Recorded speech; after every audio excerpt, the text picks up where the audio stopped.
Asia cup 2025 का आगाज़ कब से होगा और मैचेस कहाँ होंगे, तजावीज़ सामने आ गई।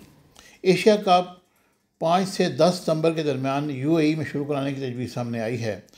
ढाका में एसीसी के सालाना इजलास के दौरान एशिया कप 5 से 10 सितंबर के दरमियान मुत्तहिदा अरब अमारात शुरू कराने की तजवीज़ सामने आई है और एशिया कप में पाकिस्तान और भारत समेत 8 मुल्कों की टीमें एक्शन में होंगी, जबकि इवेंट के मैचेस दुबई और अबूधाबी में होंगे।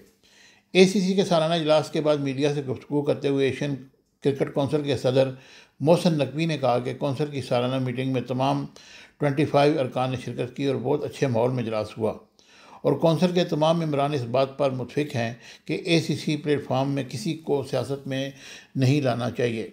उन्होंने कहा कि हमें सिर्फ क्रिकेट के फ़रोग के लिए काम करना चाहिए।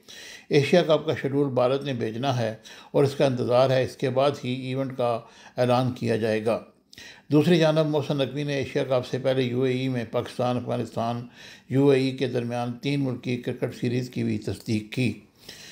वाज़ेह रहे कि मोहसिन नकवी को इस दफ़ा का सदर बनाया गया है और उन्होंने बड़े अच्छे अंदाज में एशिया कप को इनेकाद करने के लिए अपनी पूरी कोशिशें बरकार लाए हैं और उनका ये ख्याल है कि एशिया कप बड़ा कामयाब होगा और इसमें हम कामयाबी हासिल करेंगे।